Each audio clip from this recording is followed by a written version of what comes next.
Hey Gators and sports fans, get all your Gator talk, news, analysis, and opinions on the Pod Up with Matthews in the Morning podcast.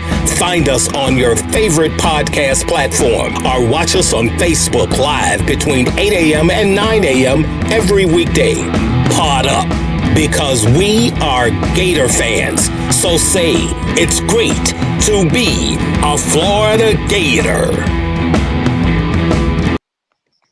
Good morning and welcome to a Wednesday edition of Pod Up with Matthews in the Morning from the Crime Prevention Security System Studios, large enough to serve you, small enough to carry. It's Wednesday. That means JC will be joining us in just a second. Second half of the show today, we're going to be joined by senior analyst at Pro Football Focus, Steve Palazzolo. Give us some thoughts of what's going on in the NFL, especially at the quarterback position. A lot of guys are looking for new homes. And we'll ask him about J.J. Watt and any other Gators. So if you got any questions you want us to pass along to him, feel free to text those to us or send us a question here on Facebook Live, brought to you by Melton Law. First, let's go to the Titan MR hotline. We're joined by Corn Dog. Good morning, JC. How are you? Hey, I'm great, man. Thanks a lot. We have a beautiful day here ahead of us. Tough game last night in Arkansas. I mean, I was excited that they took the lead with about 4.5 minutes to go. The Gators did, after losing the game for just about the entire night and down 10 at halftime, and making it a 15-point deficit into a lead, and then a big play on their part with Justin. I think his name was Justin Smith, blocking Girougi's shot there. I think it was 62-61 at the time or something like that, about 4 minutes to go, and that changed the game because Florida then didn't score. And I think, look, Florida had a tough spot. It was a tough spot last night. So it was a tough spot because they had to play on the road. They haven't won a game in February. They haven't won a game since January 30th, actually. But they had 3 games that they didn't get to play in, right? So they didn't play in 3 games this month.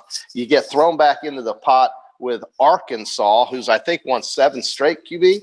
And all of a sudden, they're hot and they're playing their way into the tournament. They're going to be the number 2 team in the SEC when the season is over, in all likelihood, on the record.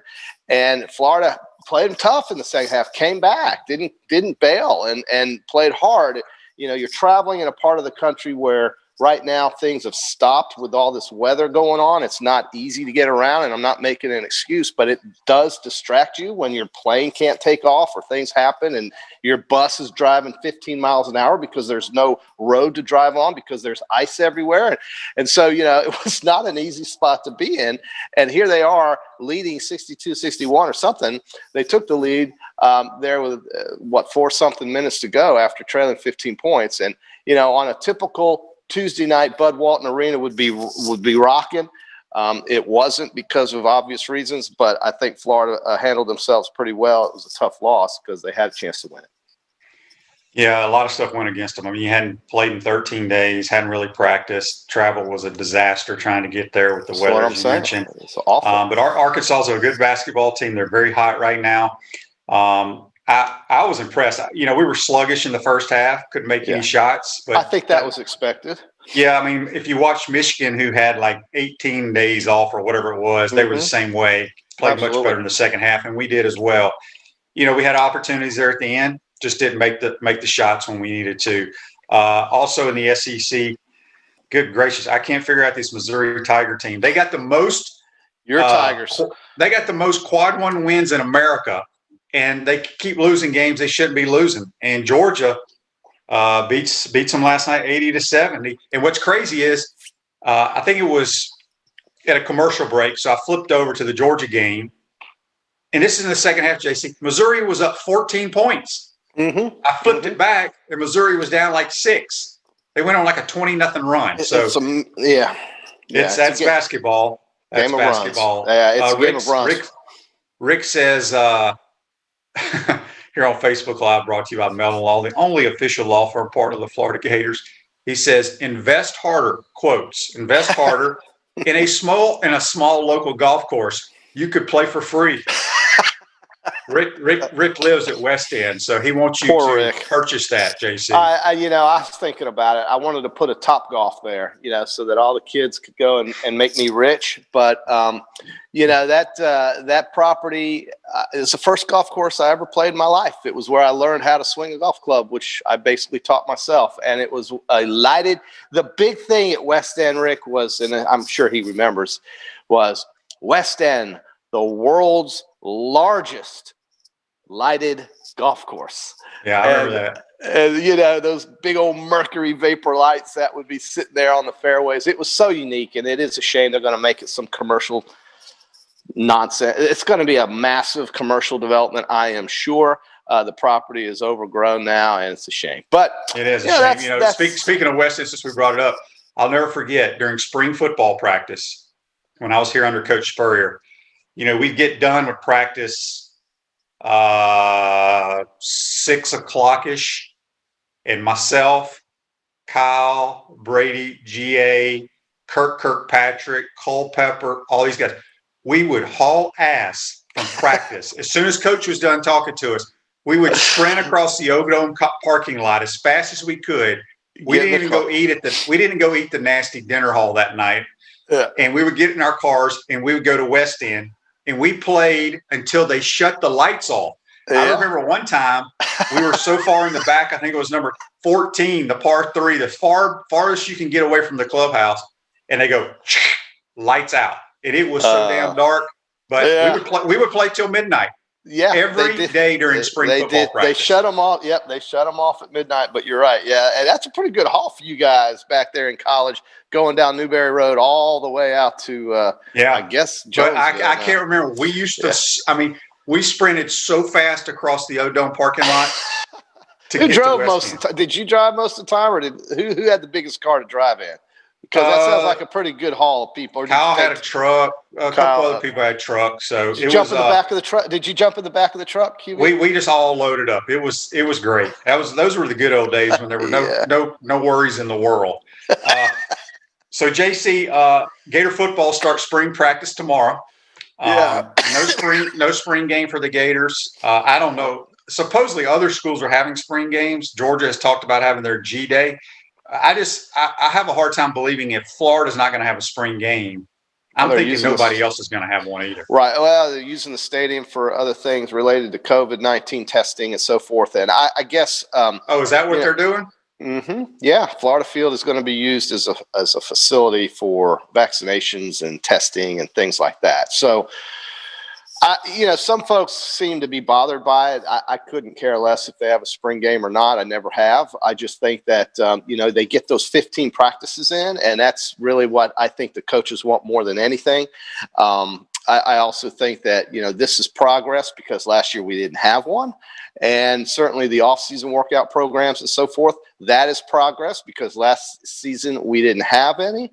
And, I think that's good. It's a shame that there's no spring game, but really it's not a big deal. I'm not really all that concerned about it. No, I'm not either. I think a lot of fans, they're upset that there is no spring game because they enjoy coming, whether you live in South Florida, wherever on the Panhandle, you bring your kids. It's a good weekend day where you can watch baseball, softball, what have you. Speaking of softball, they open up at home tonight. I believe it's against Jacksonville University.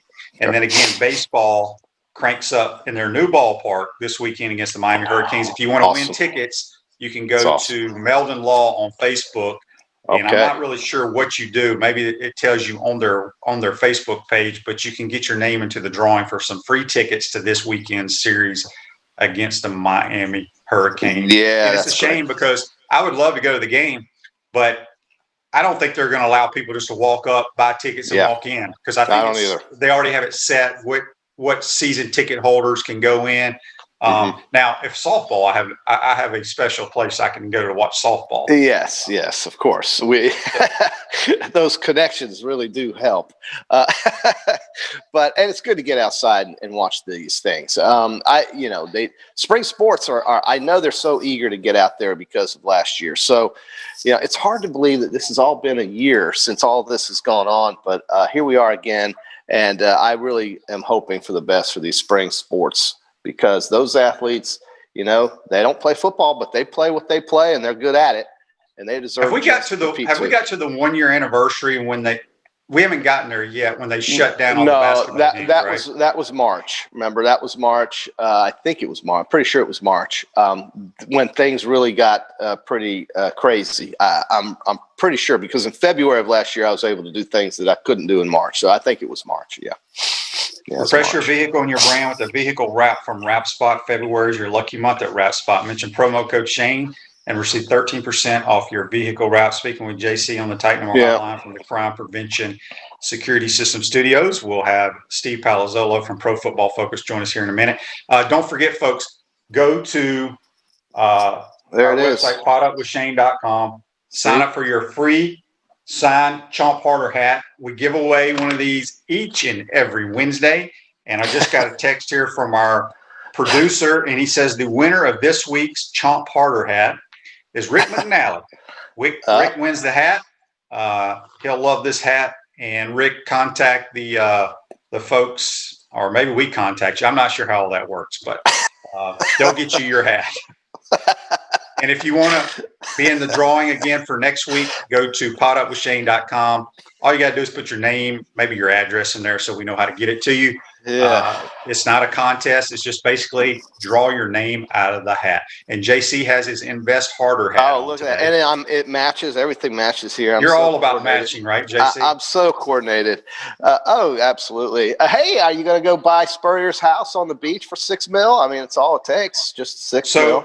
You know, somebody told me he 5.5. He put it up for sale several months ago, and I asked him about it. And obviously, his daughter was the realtor on it, and he's like, I don't know. I think I'm just going to take it back off. There's no reason to sell it. And so I had no idea, but somebody mentioned it to me yesterday that they saw. It was on 24/7 Sports, Florida Gators 24/7 Sports. Well, you know, he's got a house over there, and he's got 3 condos. And word tells me he wants to go a little farther south and build a new house. I mean, because, you know, the beach looks very different a few miles south. And maybe it does. I don't know. I do know that that's a special place for all of us who are from here. And Crescent Beach is great, man.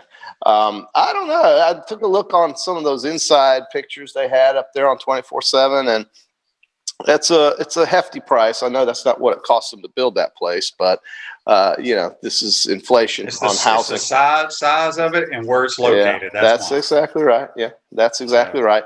We'll see. And you're right; he could change his mind. But so we've got a big weekend coming up, QB. We've got some golf coming up at the Genesis Open. We do. We have to, since we don't have football right now. We're going to do our Peachland Dentistry. The golf Nation's #1 choice for dentistry in Port Charlotte and surrounding areas. Sure, it is. Peachlanddental.com. And join us every Friday, but it's going to be Wednesday now during golf season for the JC and the QB picks. Okay, so we're going to pick, 3 golfers each. All right. We'll pick 3 golfers each. Since you won last week, I'm going to let you go first. Oh, that's really good. Nice of you. I am just floored by your generosity. And I think, you know, this is one of those tournaments. This is one of those 3 or 4 tournaments on tour with elevated status, as they say. And what does it mean when it says the Genesis Open hosted by Tiger Woods? Does that mean he just buys everybody the drinks and feeds them and everything? What does it mean when it's hosted by Tiger Woods? You got any idea? I think he's a California boy, and Genesis probably pays him. What is Genesis anyway? Whatever that company or whatever they do, they're basically paying him a hefty price to make sure he shows up and plays in that tournament. Okay, so it's an appearance fee. I'm sure, but I mean, they had to do. He ain't putting his name on it for free. You're right. Well, it's true. I just want to know what that means when it's hosted. I know what sponsored by means. What does it mean by when it's hosted by Tiger Woods?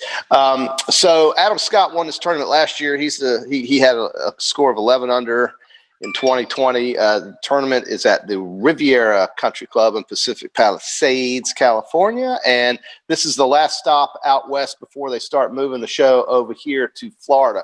Start putting on those Bermuda grass greens. I'm going to start by taking, to no one's surprise, my man Dustin Johnson. The number 1 player in the world. Okay. Great pick. Well, Great it pick. is a great pick because if it wins, it's a great pick, right? Yes. So I'm going to let go me see. ahead and QB. I'm going to take the California kid himself, Colin Morikawa. Xander Schauffele. Oh, that I can't believe you're taking him. You never take him. Never take him. Oh wow, that's really shocking, QB. You just stunned the world. Give me Adam Scott, last year's winner. All right, I'll take the semi, Brooks Koepka. Of course. I will then round it out with, and we're taking guys that everybody, some of these top players in the world. We should be let's take one extra player and let's make the rule that one extra player is not ranked in the top 15 or 10 or something. Okay. Just all right. somebody out. So three big names and one long shot. The long shot could also be a big name, but somebody who hasn't won. Okay, in a long but time. you got one more big name to pick. Okay, Justin Thomas. Okay, take your Alabama guy. Roll Tide. I will take. This is very. I'll go with the other semi that just won. Daniel Berger. Yeah, sure. Why wouldn't he go back? I got two semis I'm pulling for. Well, listen, man, it's a great facility over there in Tallahassee. I like it. Okay, so my long shot guy is not necessarily a name that people don't know, but it's a guy who hasn't necessarily won here lately, but has won this tournament, and that would be one Bubba Watson. I mean, that ain't. That's really? A long shot. When was the last time he won a tournament? I don't know, but he's been like number one in the world before. So here's my long shot. And I promise you, 85% of our viewers and listeners have never heard of him. I'll take it, Matt Wolff. Well, gosh, if you haven't heard of Matthew Wolff, then you don't watch golf, QB. Well, a lot of our people don't watch golf. And that's why we're doing a picks contest. Yes. For their viewing pleasure. Are we introducing the masses to golf? I think that's just so like noble of we us. tried to introduce them to NASCAR. And speaking of that, I actually had someone text me this long, it was like 5 paragraphs about the teammates and why you work together. Well, you asked the question, QB. So here it is, and hopefully I get it correct.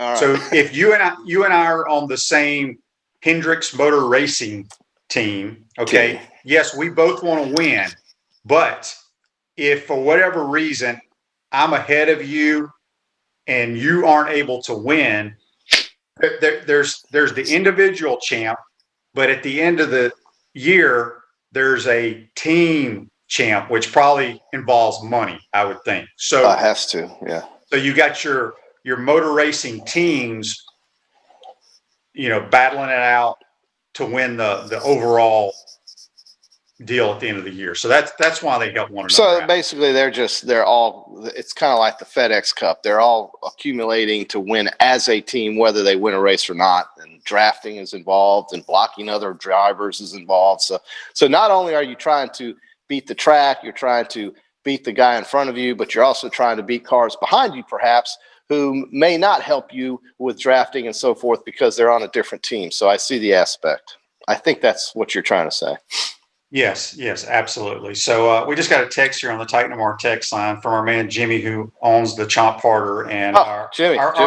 He says you look wonderful, JC, in that hat. Indeed. And you made him smile because I was not aware of this, and I want to send our thoughts and prayers out to him and his family. He lost his mom.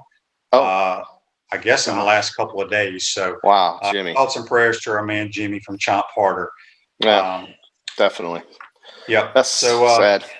JC, I was going to ask you if you were going to go out to the new Florida ballpark, but hell, we can't go. I'd love to, QB. I'd love to do that. I've been one of the guys. You've been another who, for I don't know how many years, has just railed the university for not having a facility. And now that they do, we can't go, or we can, but maybe not all of us can go. So Florida has last year was clearly, in my mind, a team that could have won a College World Series. Their pitching is remarkable, how good it is, and to have that season. Back. Yeah, back. Everybody's coming back. So Florida can. This is a year later now, but Florida can do perhaps what they weren't able to do last year and do something special, have a big year.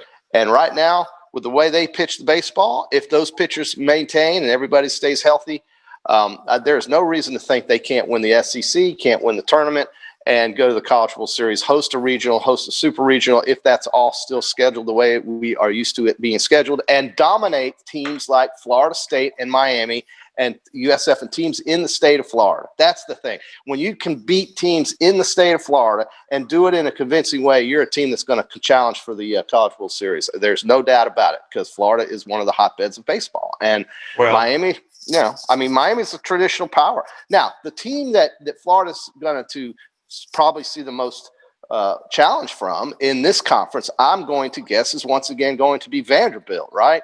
Because they've got real pitching too. And so I think that's going to set up for quite a tournament, or rather quite a conference race. And the SEC is really good in baseball. LSU, Mississippi State, Mississippi, they say even Alabama can have a top 20 team this year. South Carolina has had successful teams, won a couple College World Series championships. Tennessee is going to get better. Georgia, same thing. So, yeah, Vanderbilt's a team to beat. Kentucky's not bad. Florida will be the favorite, and that's going to be fun to watch. Them against Vanderbilt in the SEC. That's what I'm setting up for this conference. I saw something I read the other day that a lot of people think Ole Miss and Mississippi State can both make it to Omaha this year. I mean, the SEC is loaded, and Sully told me, and Cardozo said yesterday, this is the most complete and deepest and most talented team the University of Florida has ever had in baseball. See, and when you've got a new stadium, man, you want to pack that place. You want to have 7,000 fans at the baseball game. But they'll do what they can, and we'll see what the numbers look like. And maybe as things get better on the COVID front, they start letting a few more people into the ballpark. I think the students more than anything. The kids at the University of Florida have really had it tough. And they still do. I mean, it's not even a normal college life. I know, and it's such a shame, because there's a small window during your life when you get to do these types of things and get to go to college, and you have more freedom in college than you do for the rest of your life. You truly do. And I mean, you just made that point when you were talking about going out to West End. So I think that it's unfortunate. Hopefully things will get better. I think they will. I think the numbers are starting to show that. But I am optimistic that maybe, we have, by the end of a very long baseball season, a few more fans that are able to attend, then that would be the case here early in the season. I talked to Cardozo about this yesterday, because I told him, I asked him where his favorite venue is when they travel in the SEC. His is Ole Miss. Right.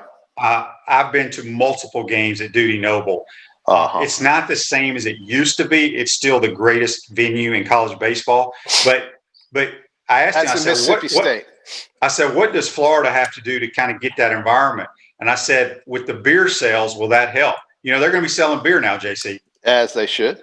They should. I mean, why not? They do other places. At Mississippi, when you get a home run from the home team out in the outfield, get ready to take cover, because cups are flying. And that the atmosphere of baseball at Mississippi State, where they basically have tailgate parties outside at what they call the left field lounge, which surrounds the entire outfield. Look, man, it's all about the experience, right? That's what is being demanded from athletic departments and from everyone who wants people's discretionary sports dollars. It's about the environment and the atmosphere. The team matters too, but you've got to have both if you want to have success. And I think Florida will hopefully develop its own tradition. That's what's going to happen. Is you have your own ballpark, you eventually have to develop whatever your own traditions are. And, Mississippi State do it a little bit different than everybody else. Yes, they do. JC, let's get to our This Day in Sports, brought to you by Comfort Temp. Comfort is our business. Peace of mind is our promise. This month, get a free annual maintenance plan with every residential duct cleaning purchased $199 value. Service department is available 24 hours a day, 7 to 8 days a week for your convenience. This Day in Sports, in 1987, Don Mattingly wins the highest salary arbitration at $2 million per year. You think about that.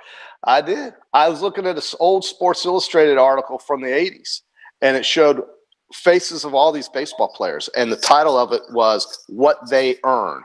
And it showed Don Mattingly, Dave Winfield, Steve Garvey, all these players and what they earned, and $2.1 million, $3 million, $1.7 million. And now one of the big names making about $35 million a year. I mean, guys that we don't even know are making ridiculous amounts of money in comparison. Now, this is just the way it is, right? Television has created this, and so hey, look, it's all about timing, I guess. But listen, back then in the 70s, 80s, you write a check. I mean, you get a check for 2-point-something million during the course of the year. You're high rolling, baby. Yeah, You're it's crazy. earning harder. Earning harder. You're getting paid harder. You're earning harder, and you're getting paid harder today. But TV is also paying harder too. Oh yeah, there's no question about that. I mean, we had Monday Night Baseball and the Game of the Week on NBC with Tony Kubek and Joe Garagiola on Saturday. That was it. Now you can't turn on the TV during baseball season every night and not have 2 or 1 baseball game every single night. And I don't know if that's good or bad, if it's diluted the product or not, but I used to look really forward to the Game of the Week and hope that the Yankees were playing somebody, but usually it was the Reds or it was the Dodgers or it was the Pirates and all the Orioles and all the good teams. So, it's different. It's very different right now, but that's why the money is there. That is true. JC, I think, does Alabama play tonight in the SEC? I'm trying to look and see who plays tonight in basketball. There were only 2 SEC games last night. I looked for that, and oddly enough, Kentucky and Vandy play. Yeah. Let's see who else. South Carolina plays Tennessee tonight. That's it. I do not see the That's Alabama. it. There's only 2 SEC games. So they play tomorrow night. They will play A&M. Usually they don't play on Thursday nights. Well, it may have had something to do with Texas A&M and all the issues they went through with the COVID and so forth. I'm not sure exactly, but they typically won't play on a Thursday night. It's a Tuesday or Wednesday, right? So Alabama will play a team like Texas A&M who hasn't played in a long time. That's on the road at Texas A&M, and oddly enough, it's at 3:00 in the afternoon. So I don't know. This is something that was obviously, I think, scheduled back or pushed back. They're playing at 3:00 when tomorrow? Tomorrow, 3 p.m. Oh, wow. And so, Mississippi State plays Auburn at 5 p.m. So does LSU and Ole Miss. These games had to be. It probably had something to do with the weather, I'm thinking. And I'm betting you're right, because Texas has been a nightmare, and I'm sure that's what it is. I'm sure it is, and that's a good. That's a good point you just made, because a lot of things are called. I tried a call center yesterday in Texas to get some information for my my warranty on my used car, right? And nobody was at work, and that's understandable when you can't get there. So Texas has been under a deep freeze, and I think that's exactly what it is. Mississippi State and Auburn, LSU and Ole Miss, and that's what I was saying at the beginning of the show, QB. For Florida to be able to play at Fayetteville, Arkansas, that's crazy. They even got there. It's insane that they were able to get to the arena and get there safely and get through. It's a real credit to those folks we see behind the scenes that make all of this stuff happen. And I was surprised, to be truthful. I didn't think they were going to be able to get that game in last night with all of the issues they're having. I mean, forget about just flying in it, just transporting from the FBO, fixed based operator airport, to wherever they have to go to get ready to go. QB, you learned something there, fixed base operator, to transfer over there on a bus when the roads are impassable is amazing. And so the weather's going to get better. The frontal system, the storms have moved east and north, and we will get these teams to where they need to be, and people will be able to get back to work and so forth. So Saturday, you've got Florida with Georgia, a huge game for the Gators. Have to win that one, I think. A month ago, we were pretty confident that the tournament was in grasp, but now with a couple of losses and not having won a game in February, not to their fault, but the fact that they've missed 3 games, it means they need to win. They've got to win Saturday. They've got to beat Georgia, and they should beat Georgia. So before we let you go, JC, because I think we've talked about this, and I continue hearing it on different shows and things I watch on TV. Yeah. Your thoughts on, should conferences go through with their conference tournaments? Well, I think we talked about this on Monday, and I'm saying yes, they should, because I agree, 100%. It allows teams that need these wins to get off the bubble to win, and maybe even a conference championship. Teams that have not won during the regular season have often won many times in the tournament to become the conference champion and an automatic qualifier. If they want to do the tournament, March Madness, I almost said May Madness, But if they want to do March Madness the way it should be done, you need some of these automatic qualifiers to have a chance through their tournaments to get into the big dance, if we're still going to have a big dance.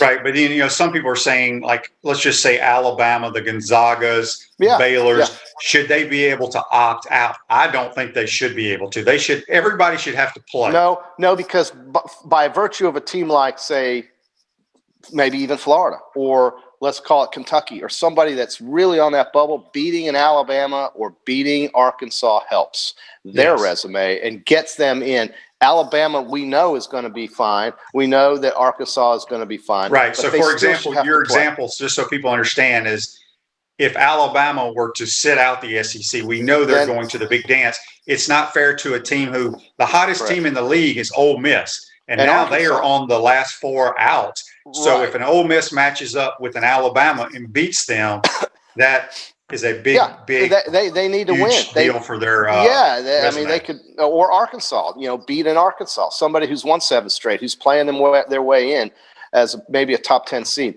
I don't care what seed you are, just get in that thing. Unless you're an 8 or a 9, I don't like those. But if you can get in, that's all that truly matters, right? So this is an opportunity for a Kentucky or a Florida or, the way it's going right now, maybe even a Missouri with the way they're losing. They need maybe more games to get their resume up. And so Alabama has to compete in that just so those teams, just like it were at any other time. I know that this is different. This is a different time, but they are playing, right? They're playing games, and they have been since September or October. All right, JC.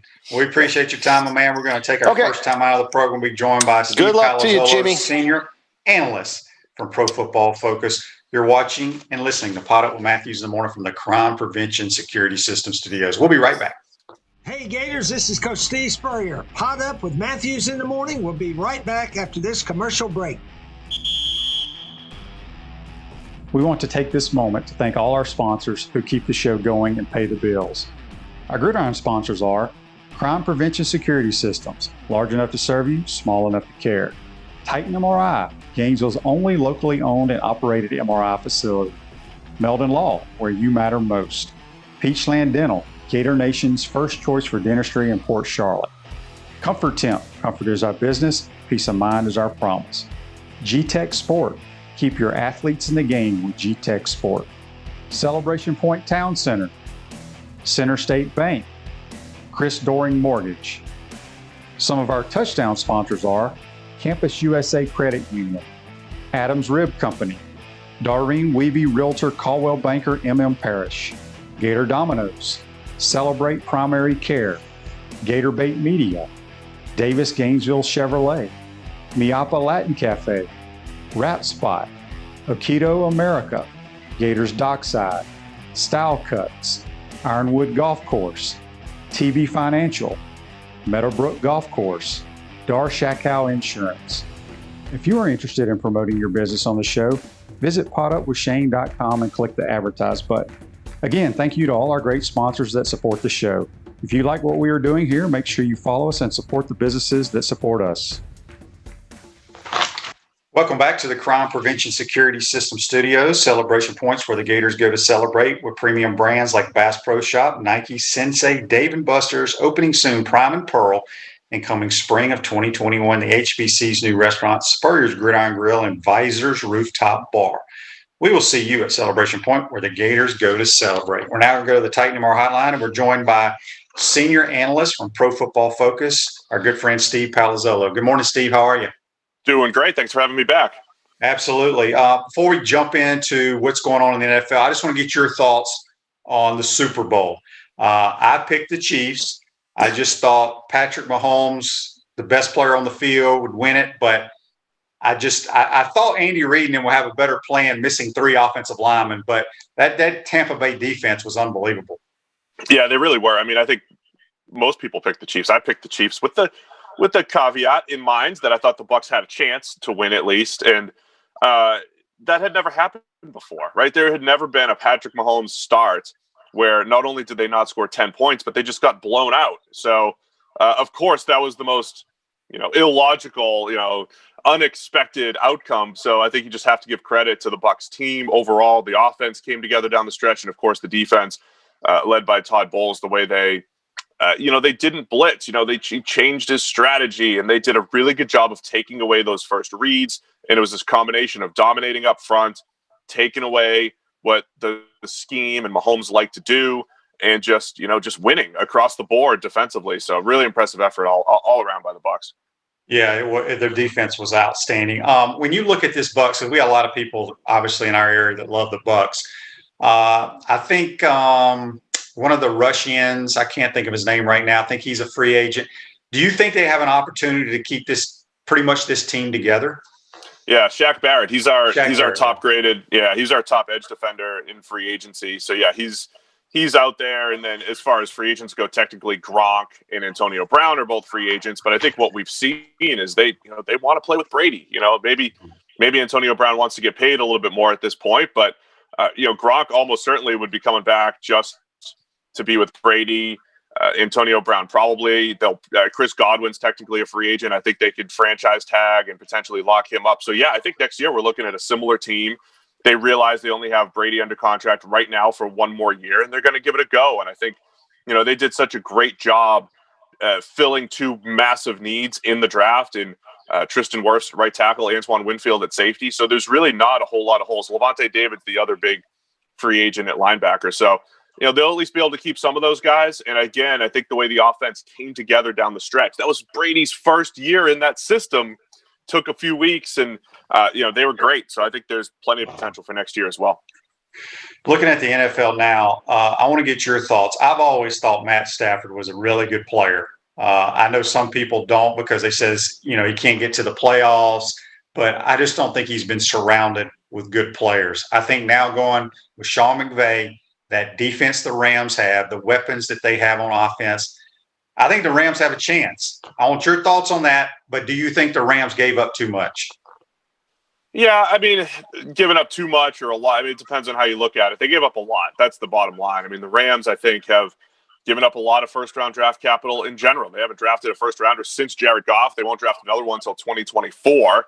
So, yes, they have given up a lot. It just puts a little bit more pressure, I think, on the scouting department and just their draft to hit on second through seventh rounders. But I think Stafford's an upgrade. I think they hit a point where they said, look, Jared Goff makes all the plays within structure. If I call the play, he's pretty good. If the play call is the right one, right? In the NFL, how many play calls are perfect? 50, 60%, right? Yeah. So when you have a Stafford, he can play a little bit more off script and puts a little bit less pressure on the play caller. I think that's what they saw. They saw this ceiling with Goff and just a higher one with Matthew Stafford. I think it's a little bit of a risky move. I think they definitely upgraded a quarterback, and Stafford, he's an interesting one. You're right. Some people think he's like Dan Marino as a passer. Some people think he's terrible because he's never made the playoffs. The truth is somewhere in the middle. He's been a top 10 to 15 quarterback throughout the majority of his career, I think, if you stack it up. And that's I'm looking forward to seeing what he can do with McVay in that offense. Yeah, I think he's extremely talented. I think he's going to be pretty good out there. Okay, so give us the latest on Deshaun Watson. Yeah, Houston screwing this thing up is the bottom line. You spend years trying to find a Deshaun Watson, and to get him to the point when he's about to hit the prime of his career. He's coming off a year 4. It was by far his best season. It was crazy. He was the most consistent quarterback in the league this year. I think the knock on Watson in previous years is he'd have 1, 2, maybe 3 games a year where it was off. He was terrible. He didn't have that this year in a year when the Texans were bad. He should have cashed out at some point, and he didn't. In the Houston Texans now, having all these star players and not getting enough back for them, put the roster in a terrible spot. So, I don't know where he ends up. I don't know if he ends up as a Dolphin. I don't know if he ends up as a Jet or a 49er, Broncos. They all seem to be in the mix. I think for Houston, they got to do the best they can to reconcile and keep him around. I think he's the second best asset in the NFL behind Patrick Mahomes as far as valuable players go. So Houston either has to figure it out or make sure they get an absolute haul in return for him. But yeah, I don't know if the bridge is just too broken at this point. Yeah. Is Derek Carr going to be back with the Raiders, or they're going to shop him around? Or is he a free agent?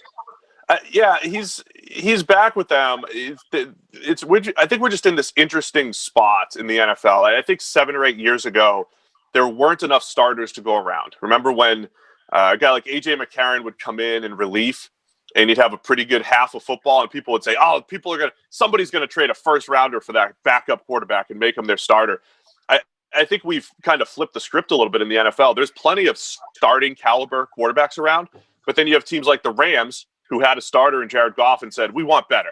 And I think the Raiders might have a little bit of that with Derek Carr. He's good. I mean, I think he's a top half of the league quarterback, but I wonder if they might want a little bit better. And it's just a fascinating time in the NFL where you have one of those mid-level type of quarterbacks and you just might want to upgrade a little bit. So I think the Raiders could flirt and think about other options. They do have Marcus Mariota under contract, but if I'm guessing, Derek Carr is still going to be their quarterback next year.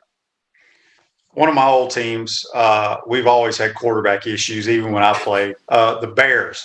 What are the Bears going to do at the quarterback position? Yeah, I mean, I joke when I say, hey, if they get QB-X, it's the best quarterback since Shane Matthews. That's right. Best quarterback since Cade McNown, since Eric Kramer. Like, who's the best one of the last 20, 30 years? So it sounds like they need to make some sort of aggressive move. You mentioned Derek Carr. I thought that was a guy. I think they tried to maybe trade for him last year. I think that was a guy that they might try to investigate. Ultimately, I think Carson Wentz could be their guy, which is risky in and of itself. He's a guy he's had an excellent season. He's had 2 mid-level seasons, and he's had a terrible season. So what is Carson Wentz? But the Bears with Matt Nagy and Ryan Pace, the general manager, they're kind of at the end of their rope, and I think they've got to make a move. And it might be an aggressive one. It could be a Carson Wentz. That would be my guess as far as where they go. But either way, they need to show some progress in 2021, or there's going to be a whole new regime there again. Yeah, I'm not sold on Carson Wentz either. Speaking of that, I like Jalen Hurts a lot, but I don't think Jalen Hurts is an everyday NFL starter. What do you think about him? So again, we're in an interesting time in the NFL. I think, as fans of the college game, or people, we've watched the college game through the years, and I think there are college football games where the quarterback doesn't do a whole lot from a passing standpoint, but he'll rush for 100 yards and rush 15 times as part of the design running game. That never happened in the NFL, but I feel like you could do that a little bit more now with guys like Taysom Hill, with guys like Jalen Hurts, and it raises the floor of your offense. And I think we saw that with Hurts a little bit last year. So I think that part of him is intriguing, but you have to be more efficient as a passer. And that's just where Hurts was those last 4 games. I think he added a little spark to the Eagles, but I don't think he's the future or locked in as the future in Philadelphia. So I think at number 6 overall, they're in the QB market. If Justin Fields is there, if Trey Lance is there, they don't know who their future quarterback is. And I think it should be Jalen Hurts plus potentially a first rounder, because if you don't, you could be the Bears looking for a quarterback for 30 years. You have to keep looking. So I think Jalen Hurts is fine. I think he has he can lead a high floor offense. I just don't know where the ceiling is, because he still has to work a little bit quicker, show a little bit more accuracy from a pass game standpoint. At Chris Doring Mortgage, they do mortgage lending right, helping home buyers throughout Gainesville and North Central Florida. Call Chris Doring Mortgage today, 352-244-0840. We're speaking with Steve Palazzolo here on the Titan MR hotline from Pro Football Focus. One last quarterback question for America's team. Dak Prescott coming off the injury. Do you think he's going to be the starting quarterback for the Cowboys? Yeah, I do. I mean, again, I think, even though there's a lot of starting caliber talent around the NFL, the teams that we just talked about, right? If you're the Dallas Cowboys and you look around and you're like, man, what are the Eagles going to do? What are the Bears going to do? What are the Patriots going to do? The Steelers, if Big Ben either retires or just continues to drop off. It's a scary world when you don't have a quarterback, and Dallas has one in the building. And he's a top 10 caliber quarterback. I think there was a point in his career where you just didn't know if he was top 10 or whatever that cutoff is. I think over the last couple of years before the injury, he showed, okay, he can lead a high level offense. He's always been at least above average. I think there's a comfort level there. And even though I think maybe Dallas has, screwed it up a little bit to this point, I think they come to terms at some point, because it's a scary world out there beyond Dak. So I think Dallas will figure it out. Yeah, J.J. Watt is no longer a Houston Texan. He's not the player he used to be, but where do you see him landing? Yeah, it sounds like he wants to go back to Green Bay or, play up in Wisconsin again. I think that'd be a great fit. depending on Tampa Bay's cap situation, I think they'd be a great fit too. I think Watt is going to look around and say, look, I want to win. And he's going to go to some of those high-end teams, like a team like Green Bay or or a team like Tampa Bay. I don't know if reuniting with T.J. Watt is the best fit for JJ, the way Pittsburgh runs their defensive fronts, but that could be in the cards as well. Loves his brother. So, I think those really good teams are in the mix. And Watt's interesting because, he dropped off, but he's still good. Like, he was still our number 7 graded edge defender, a little bit better in the run than he was as a pass rusher, but I think he could be an elite interior pass rusher. That's where he started his career. Then they moved him onto the edge. So I think his new team should maybe move him around a little bit, take advantage of the fact that he can still beat up on guards and centers as a pass rusher. So curious to see what that new role looks like for his new team. I don't know if I asked you this last time, but I want to know, because y'all grade, if you're not familiar, folks, these guys grade every play of every NFL player and college player. Talk about Trevor Lawrence. He's going to be the number 1 pick for the Jaguars. In my mind, he's the most NFL-ready quarterback I've ever seen. I know people said Andrew Luck and Peyton, but I think he's more athletic than those guys. I don't know if y'all were in business grading guys back in those days. Obviously not Peyton, but maybe Andrew Luck. But what are your thoughts when I say I think he's the most NFL-ready? Am I right or wrong? Yeah, I mean, it depends on how you define NFL ready, right? I mean, I think as far as like having every last tool in the toolbox and plus production, it's not just, he throws the ball fast. I mean, he can legitimately do anything. I think Lawrence is outstanding. I mean, we did grade Andrew Luck. We went back and graded him. He was excellent. Lawrence is the only guy we've ever graded that had 3 straight years of 90 plus grades. That's our elite grade. So he's the best true freshman that we've ever seen.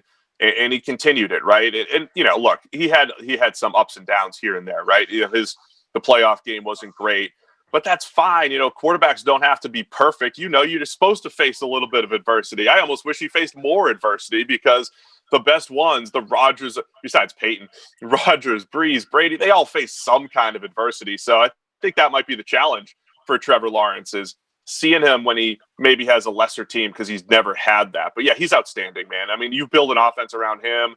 You can attack every level of the field. You get a little bit of scrambling ability. You can work in some QB design, run game, short area accuracy, decision making. It's all there. So yeah, Lawrence he's outstanding.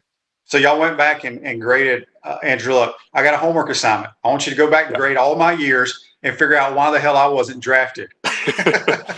The fun and gun made everybody look good, right? That's right. And I wasn't very big, trust me. Do you think the second quarterback taken, and I've liked this kid since he started playing as a redshirt freshman, I love Zach Wilson. Yeah. How's he look on tape? He looks awesome. And it was the same thing for me. I saw him as a freshman. I saw a couple throws, and that's, because, I'm not really scouting freshmen. I just like to see, I see a guy, I see some throws. I'm like, all right, remember that guy. And then he kind of went off the radar a little bit with some injuries. And then last year as a junior, he was incredible. And I was a little surprised at how impressed I was with his arm. Like, when you go back throw for throw and you see some of the far hash throws and off platform stuff. And he has that thing right now too, where in the NFL, it does feel like you need a little bit of that off script, outside of structure, just natural playmaking, right? I mean, that was the thing that separates Patrick Mahomes, or Josh Allen's comfortable outside the pocket, and Herbert has a little bit of it. Just Zach Wilson definitely has that pocket feel and presence that some other guys don't have. So I think he is the second best quarterback in this class. I think the NFL also might be coming around to that too, despite, it coming into the year, it was kind of like Trevor Lawrence and Justin Fields. Maybe there's a battle there. I think it's a clear Zach Wilson's number 2 right now. Yeah. A couple more things before we let you go here to the Florida Gators. I'm going to pick 3 guys that everybody knows about. Obviously, Kyle Pitts, a unique talent. Where do you see him landing in the first round? I think he's a top 10 player, man. I think, if the Carolina Panthers do not draft a quarterback, and they were in the Matthew Stafford market, they've been in on every single quarterback. But if they don't draft a QB, I would love to see him go to the Panthers in the top 10, just because of the other playmakers that they have. I think he'd be a great compliment to Robbie Anderson, DJ Moore. My colleague, Mike Renner, who does the majority of our draft work, thought the 49ers would be an incredible fit for Kyle Pitts, and pairing him with George Kittle and just breaking the league with Kittle and Deebo Samuel and Brandon Ayuk. I would love to see that. But bottom line on Pitts, my buddy Mike Renner, who does the draft stuff, hates tight ends in the first round, just hates them in general. and he put Pitts in the top 10 because he's such a special, unique talent. If you just rated him as a receiver, I think you're legitimately debating him and Devontae Smith and Jamar Chase as the best pass catcher in this draft because of what Pitts brings to the table. So special talent, and we're expecting top 10 type of hype for him. Obviously, Kyle Trask, the quarterback, had a tremendous year. I think a lot of experts say could be the 6th or 7th quarterback taken. What do you guys at Pro Football Focus think? Yeah, we're in a similar spot. We have him as QB6. I think, I think there was first round hype at some point during the year, but he's still more of a day 2 type of guy. I think for us, I think there's a limit to his arm talent and his outside of structure play as well. That same general question mark that these guys have. And there's some recency bias in the NFL, right? What has the NFL seen most recently? They've seen Patrick Mahomes, Josh Allen, Justin Herbert, guys with incredible arm talent with maybe some warts coming out, and they've developed so there was many years we didn't see that, right? We didn't see the Blaine Gabberts of the world and Jake Lockers of the world. We didn't see the arm talent guys develop, but in recent years we have. And I think that makes a guy like Mac Jones from Alabama or a guy like Trask maybe drop a little bit in the NFL's mind because of what they've most recently seen. Yep. Last guy, Kadarius Toney. I think he's a tremendous playmaker. I'm a little concerned about his straightaway speed because I know the NFL guys, they're really concerned about that. Your thoughts on Toney? Yeah, it's going to be about role. It reminds me a little bit of Braxton Miller coming out of Ohio State. Braxton Miller was a quarterback that they were trying to convert to a slot receiver. Toney just got to make that conversion a little bit quicker. He got to actually do it in college. And I think, imagine if he goes to an Urban Meyer type of system where they're going to use him in a Percy Harvin type of role, and you're going to get the ball in his hands.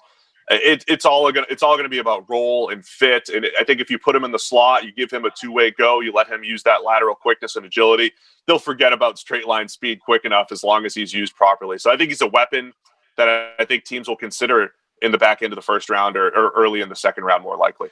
We just got a question here for you on Facebook Live, and it's a local kid that played at Buchholz and went to Duke, Chris Rump, the defensive end from Duke. Are you familiar? Did y'all rate him? I'm sure somebody did. I don't know if you actually did, but where do y'all see him going possibly in the draft? Yeah, he's an interesting one. He was actually our highest rated edge defender coming into the season. He disappointed a little bit as far as production goes. We project him as a linebacker. I thought size was always going to be an issue. Is he 225? Is he 230? I think the NFL will look at him as a linebacker with some really good pass rushing ability. So blitzing linebacker, nickel type of player, I think he'll get a shot doing something like that. Steve, great stuff as always. Let everybody know how they can check your workout and listen to your podcast. Yeah, so pff.com is where we can get all this draft information. We have an incredible draft guide with 200 profiles if you sign up for our Edge or Elite subscription. And then I got 2 podcasts. PFF NFL podcast is twice a week, and then we have a PFF NFL Daily, 5 days a week, 10 minutes, quick hitting on some big NFL topics wherever you listen to your podcast. Just search PFF and NFL. Good stuff, my man. Be safe up there. We'll talk to you soon. Sounds great. Thanks a lot. Appreciate it. That's Steve Palazzolo. Join us on the Titan More Hotline. I'll take our final time out of this program. We'll come back. We'll wrap up this Wednesday edition. We want to take this moment to thank all our sponsors who keep the show going and pay the bills. Our Gridiron sponsors are Crime Prevention Security Systems, large enough to serve you, small enough to care. Titan MRI, Gainesville's only locally owned and operated MRI facility. Meldon Law, where you matter most. Peachland Dental, Gator Nation's first choice for dentistry in Port Charlotte. Comfort Temp, comfort is our business, peace of mind is our promise. G-Tech Sport, keep your athletes in the game with G-Tech Sport. Celebration Point Town Center, Center State Bank, Chris Doring Mortgage.